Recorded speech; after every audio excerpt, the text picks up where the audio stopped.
j'ai choisi de parler des chiens de catégorie, donc les chiens que certains appellent dangereux. Alors l'idée reçue, c'est qu'ils sont tous méchants, agressifs et dangereux. Certains disent même que c'est dans leur nature et que quoi qu'on fasse, on ne pourra pas les changer. Alors déjà, il faut voir qu'est-ce qu'un chien de catégorie. Alors c'est partagé en deux catégories. On a d'abord le chien de première catégorie, qui est le chien dit d'attaque, qui est d'ailleurs qualifié ainsi sans aucune raison. Alors il ne s'agit pas de chiens de race, mais ce sont des chiens issus de croisements qui peuvent s'apparenter morphologiquement à des chiens comme le Staffordshire Terrier, le Mastiff et le Tossa. Alors les propriétaires de ces chiens de première catégorie ont beaucoup d'interdictions, notamment l'interdiction de l'achat, de la vente, de l'importation et même de l'introduction de ces chiens en France. Alors ils sont également interdits d'accéder aux transports en commun, aux lieux publics, aux locaux ouverts au public et même l'interdiction de demeurer dans les parties communes des immeubles. Alors ils ont également l'obligation de stériliser mâles et femelles, de tenir muselés et tenus en laisse par une personne obligatoirement majeure sur la voie publique dans les parties communes des immeubles. Ils ont aussi l'obligation de posséder une carte d'identification délivrée par la société canine. Alors il y a également les chiens de deuxième catégorie. Donc c'est les chiens dits de garde et de défense. Alors ce sont les mêmes chiens que ceux de la première catégorie, hormis le Mastiff, mais ici ce sont des chiens de pure race qui sont inscrits au LOF. Donc il y a le Staffordshire Terrier, le Rottweiler LOF, ainsi que les chiens qui sont assimilables au Rottweiler mais qui ne sont pas LOF. Et il y a également le Tossa. Alors pour eux, l'obligation est d'être tenu muselé et en laisse par une personne obligatoirement majeure également, sur la voie publique, dans les transports en commun et dans les parties communes des immeubles.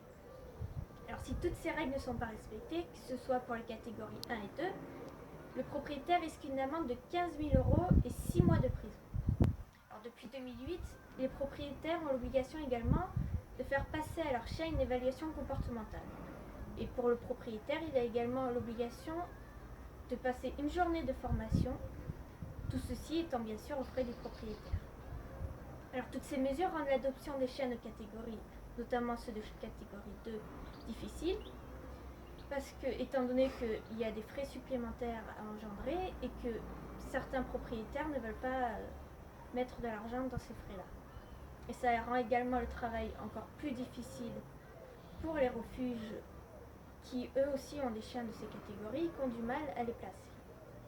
Alors à propos de cette catégorisation, une étude a été réalisée en 2013 par l'École nationale vétérinaire d'Alfort qui a qualifié cette mesure d'inutile et d'injustifiée.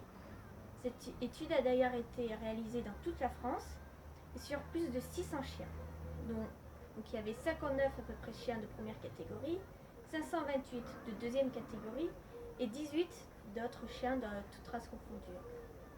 Alors quels ont été les résultats de cette étude ? Bien 97% de l'ensemble des chiens testés ne présentaient pas de risque de dangerosité. Cette étude a également démontré qu'il n'y a pas de différence notable entre les chiens dits d'attaque, donc de première catégorie, et les chiens dits de défense et de garde, donc ceux de deuxième catégorie. Cette distinction est donc injustifiée sur le plan scientifique.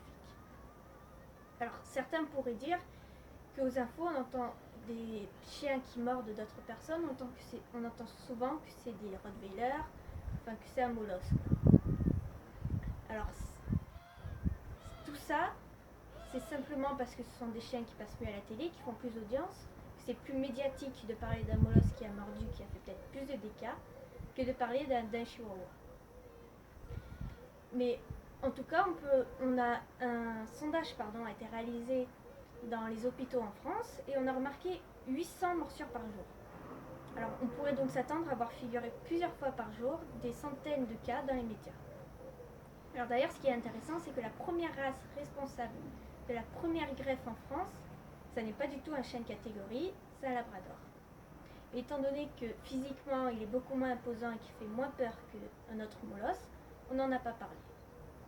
Alors tout ça, c'est simplement pour dire que n'importe quel chien peut devenir agressif s'il a été mal éduqué, si son maître lui a pas appris à ne pas mordre, et que le seul tort des chiens de catégorie est d'avoir un physique imposant et puissant qui peut attirer des personnes mal intentionnées.